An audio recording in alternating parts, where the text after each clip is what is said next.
So I finally finished the entirety of Marvel's not exactly hit show, Agents of S.H.I.E.L.D. So I wanted to get my thoughts out. Also, here is a spoiler warning. If you aren't caught up on the show, you may want to come back and watch this after you've gotten caught up. Although, I'm going by seasons, so first I'll talk about Season 1 in all of its spoiler glory, and then very clearly I'll start talking about Season 2. So if you aren't caught up on only Season 2, you can watch up until that point. Got it? Let's go.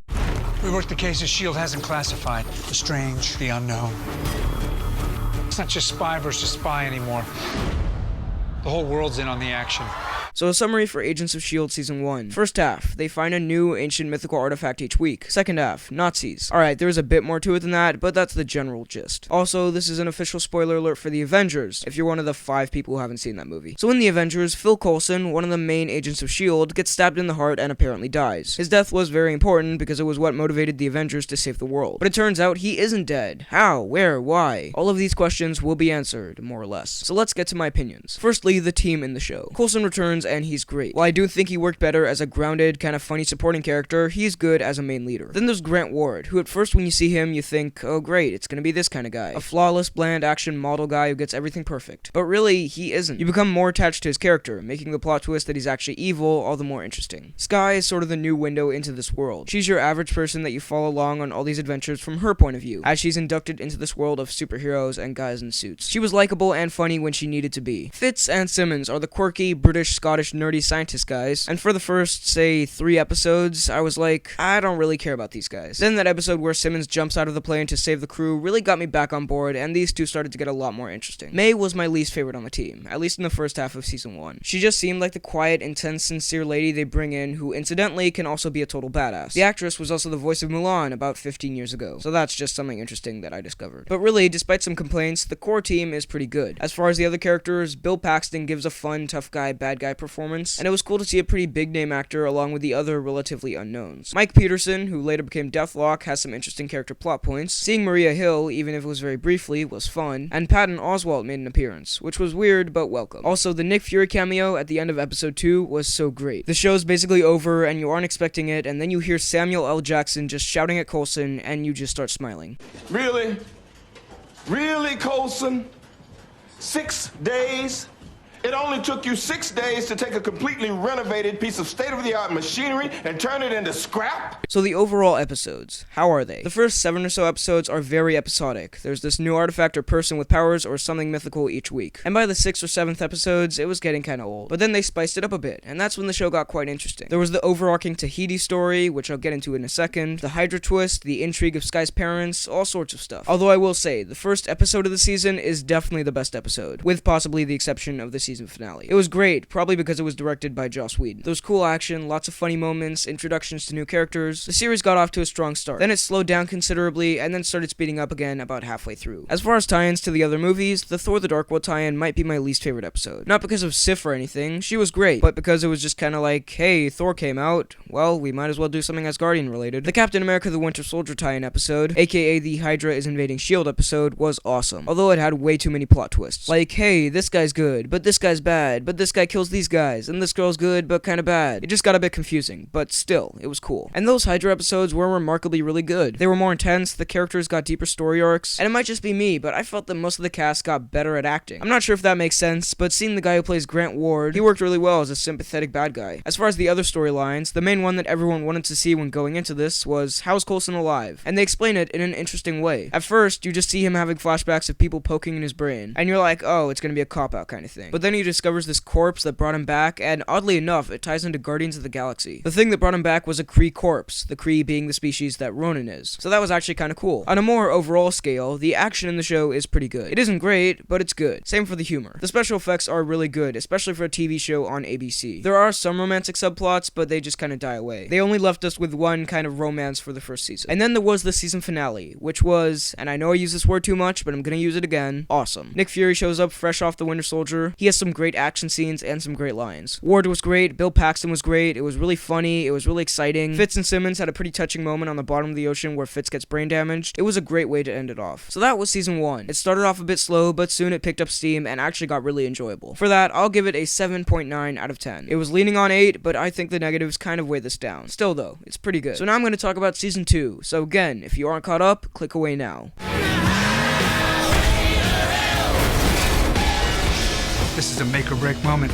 I'm gonna finish what I started. So a summary for Agents of S.H.I.E.L.D. Season 2. They deal with Nazis, then they deal with Inhumans, then they deal with a new S.H.I.E.L.D., and then they deal with more Inhumans. First off, when this new season started, there's this new team of mercenary-like agents, and I had the sort of Fitz and Simmons feeling where I was like, I don't really like these people. Fortunately, all but one of them get killed off pretty much immediately, so we're just left with this British guy called Hunter. At first, I didn't like him, I thought he was annoying and pointless, but his character started to grow on me, and especially towards the last episodes, I really liked him. This season changes a lot of stuff up. Firstly, as previously mentioned, Fitz got brain damaged, so he has that going on, and that was a pretty interesting subplot that just sort of resolved itself. It also introduces 3 other agents. Agent Triplet, who, yeah, he was introduced in season 1. He was a lot of fun, and his death was actually kind of effective. Then there's Bobby Morse, aka Mockingbird, Hunter's ex-wife. Like Hunter, she got a lot better towards the season finale. And then there's Mac, but honestly, and this is not a bad thing at all, he really reminded me of The Rock, a slightly smaller, kind of different looking Rock. Just in his attitude and the way he moved and fought, it was very Rock-like. But anyway, this new team has great chemistry like the old team. I kind of surprised myself with this, but I sort of wished there was more Ward. But really, he's in it at the start, then he disappears for a bit, and then he comes back in a big way towards the end. His romance with Agent 33, yeah, I could take or leave, but it wasn't bad. As far as the new characters go, they're pretty great. Daniel Whitehall, or Werner Reinhardt, he was a good charismatic villain. The Absorbing Man, even though he was only in like 3 episodes, he was awesome, and once again, the special effects are really good. Then we get to Sky's dad, Cal, who was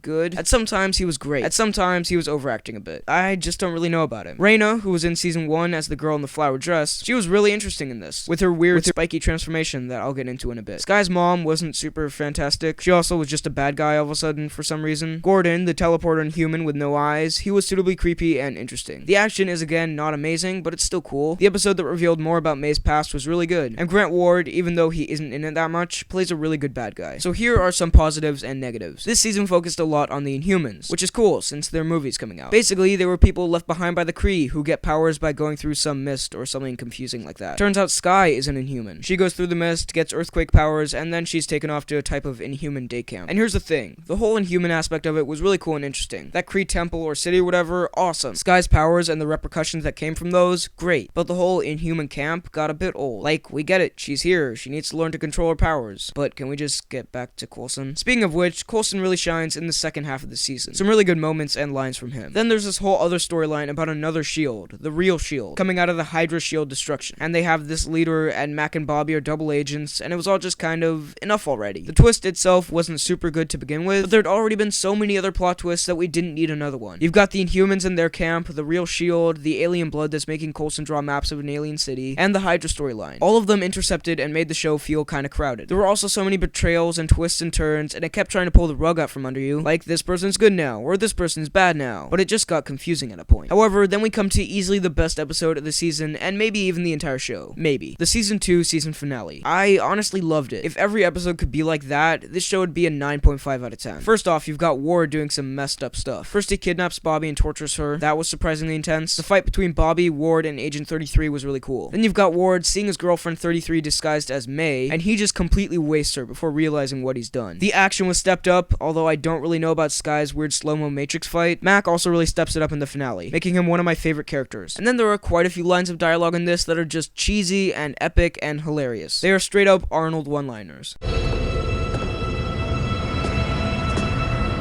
It's Gordon, right? And you are? I'm the guy who kills Gordon. Then Coulson also gets his arm chopped off. That came out of nowhere. And then there's the last scene. The literal last thing you see in the season took me way by surprise. Everyone is getting their happy into the sunset resolution, and then bam, this happens.